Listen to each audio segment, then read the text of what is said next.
So thank you for some wonderful, wonderful papers. I think we vaguely subdivided them between us, but we might well find that there's a lot of overlap. So I'm going to mainly concentrate on the first two papers. What I picked out here was quite a big kind of interest area for me. Was, again, obviously the first two papers quite different in many ways, because one of them's more about what everyone else is talking about, which is this whole role of volunteers and so on. But I did nevertheless find some fascinating interplay, so it was great that we had those two rather different papers at the workshop. And I was, in the case of, I'm not going to really talk about an overview, but I think I'll talk mainly on specifics. I was very interested in the whole role of bureaucracy, because this is something which I think many people here are interested in and dealing with, and the whole role of audit schemes, which is very, very evident in the case of the Croatians farmers trying to kind of live up to all the, rules and regulations of being part of the EU. And for me, this raises an interesting dilemma among anthropologists about whether the state and its bureaucracy is an intruding external force upon the untrammeled sort of values and urges of individuals, in other words, something bad, or is it contrarily a benign regulatory force dedicated to fair provisioning and redistribution? Because this is something which people on the left always point to. They say, let us not have too much market, let us have rather more state, because the state is going to be a fair distributor of the things that we need in life. Obviously, what that does sort of need, as we heard in the paper, was a state that you do in fact trust. And it was pretty clear from the examples that we heard about with these farmers that they did not trust this new regime. All these new rules and regulations that were being put upon them were ultimately something which they had no trust in, and therefore, as Strathern points out, they were ultimately just going to try and dodge around these kinds of issues. Now, so in the case of the second section of the paper, which was about more like development-oriented procedures, I found that raised very interesting questions around advice more generally, since that is in fact one of the themes that we're talking about in this workshop. Because as we put it in our kind of call for papers, the whole role of advice itself is quite ambivalent. It can be seen as this rather overbearing, philanthropic, patronizing thing of people who know a lot telling people who don't know a lot what to do, whereas in fact the people on the ground might well know already what to do. And this came through fairly clearly in both the examples in the Griseni and Smith paper. And is it ultimately in the interest of fairness that this advice is being given, or does it play out, as in the case that Christina described, of just sort of privileging the usual suspects, because the people you described were some particular group who always ended up getting the benefits and being sort of taken out there to sort of display as an example of perfect behavior. So one of the things I wondered in the paper, you talked, Christina, about this kind of solidaristic idea where people were going to sort of audit each other and thus do away with this nasty external forces. But in some ways, what you seem to be describing is what might happen more generally under market forces, where you get larger farmers consolidating and others shrinking until they disappear. So I'm wondering whether the similar sort of process that occurs under much more market conditions is actually going on in this case as well. The big guys are sort of becoming more and more successful because they seem to be adhering to this notion of solidaristic economy, whereas the others are sort of shrinking away. It seems basically as if similar kinds of competitive logics still apply. And I found also interesting in the paper generally this idea that of unintended consequences, which is something that you hear a lot about in development-related literature. So when things like this occur, when things like both of what you described occur, is this some sort of inviolable logic of neoliberalism, or is this just things happen and then unintended consequences occur, and it's always very hard to work out the relationship between those sorts of things? Okay, I think both papers drew interesting questions out about the local and the kinds of points we were talking about earlier on about scaling up and down, the vertical versus the horizontal. There was also some interesting questions about skill and quality, which points towards what we're talking about tomorrow, that quality advice. How do you give quality advice? and also whether in order to get really quality type stuff, you need to be able to pay for it versus, what's the quality of unpaid advice? What's the quality of unpaid help? Exactly the kinds of volunteers that were being talked about in the Rotterdam/Manchester paper. And also, of course, this notion of whether local is good, because in the case of the farm paper, you've got closeness, proximity, neighborliness. That all sounds very nice, but actually it sounds like a very cozy arrangement, which ultimately excluded certain people.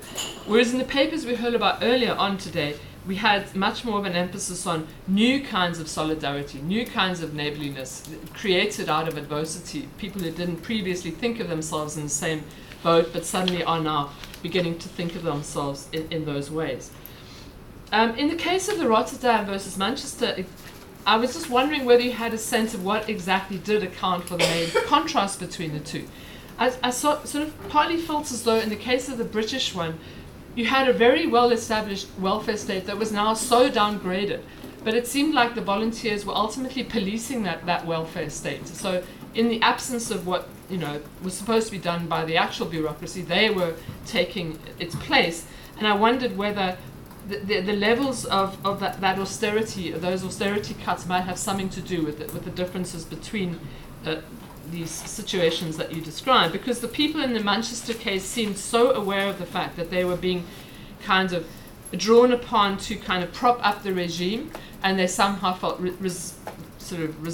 resentful about that, but at the same time they felt they could not do anything but that.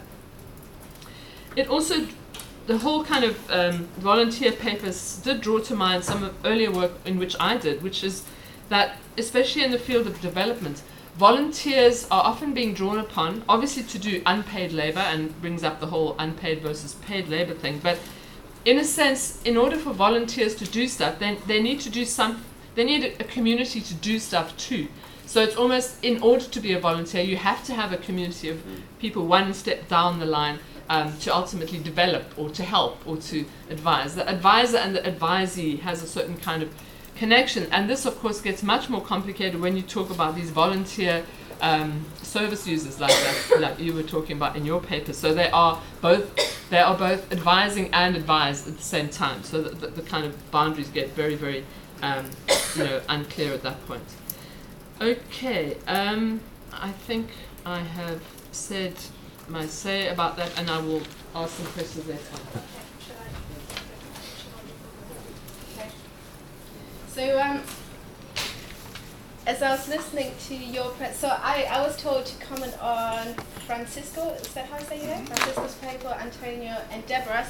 And as I was listening to your presentations, I started chucking down notes, and now I'm a little bit confused about what I've already written down and what I want to contribute. So I'll try and be as clear as I can be, but I thought I'll try and draw the papers together by just commenting on some themes that came out and that also came out in this morning's presentations, focusing on three areas. One, austerity politics as a sort of intimate process affecting everyday processes of social reproduction and householding. Second, austerity as a moralizing process as well as an economic and political set of determinants. And then thirdly, I want to talk a little bit about alternatives to austerity and the kind of economies of care, to use the word that some people have used, that we see emerging. So if I start with the first point, austerity as a quite sort of intimate process that works on everyday processes of social reproduction and households, I think this is something that comes out in a lot of the papers in this session, but also in the previous session.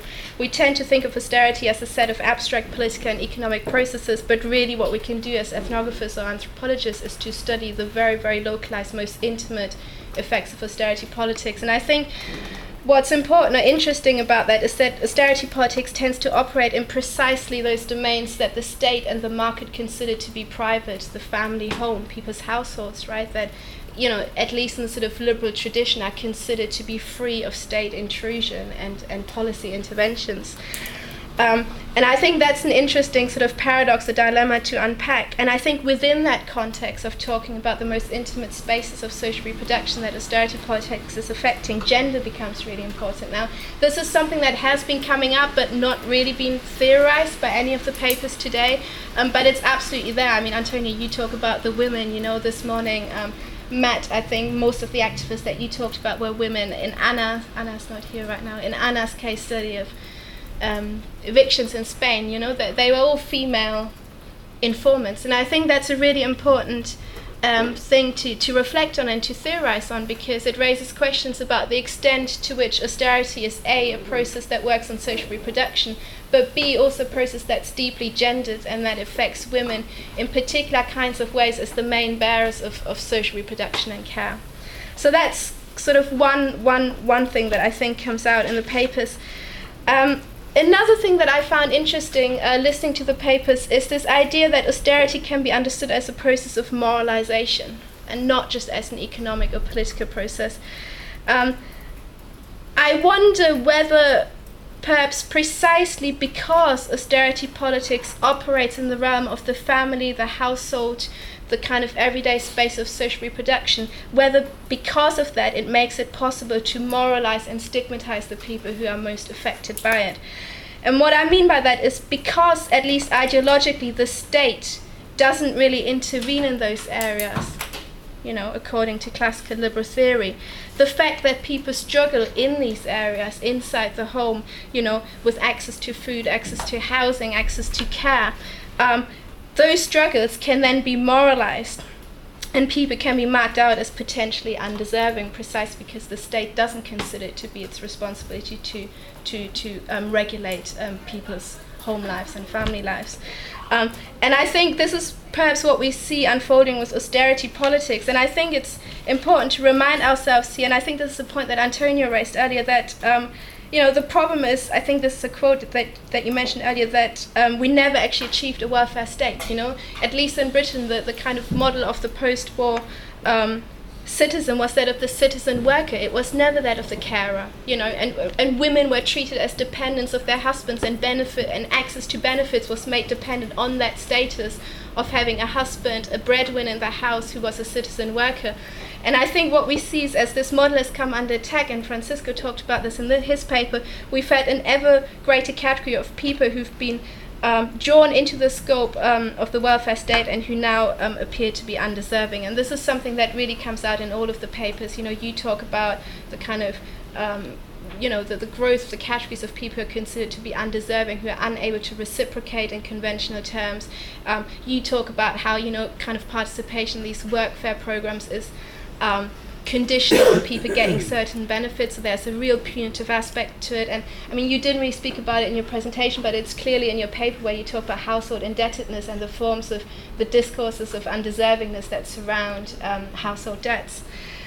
So I think a sort of second set of questions that comes out of the papers is really about how we can conceptualize austerity politics as a moral process that accompanies or legitimizes a set of economic and political principles or policies that operate in these spaces of people's homes. And connected to that, a question then is, well, who then is the idealized moral citizen of the contemporary moment? If it's no longer the worker citizen, then what is the idealized citizen? I think you mentioned this morning, Jaime, that maybe it's the middle class citizen, but I'm not sure if it's really just that, because these days even the middle classes are struggling, you know, when it comes to the paid social care sector. I think, Bev, you've written about this, how even a comfortably positioned middle class person can't just easily afford private social care in this country. So who then is the idealized citizen if it's not the kind of middle class citizen who earns a wage? Just very quickly, I think one last set of issues that comes out in the papers that I found really interesting, and just listening to the conversations this morning, is about really thinking through kind of potential alternatives to all of this, and the kind of alternative political economies of care and the different actors that we see stepping in. So, you know, it is partly volunteers and, you know, civic society groups who become active or who are activists, but it's so much more than that. It's also the advisors in the third sector who take on quasi-state-like roles. It is people who work in the market sector, you know, all these different institutions, officials and citizens stepping in to try and provide alternative political economies of care. And I think it's really worthwhile thinking through what that means. So who are the actors, and what kinds of politics are these people advocating, and what are the kinds of tensions that emerge between advice and activism? So this is something that you guys picked up on earlier.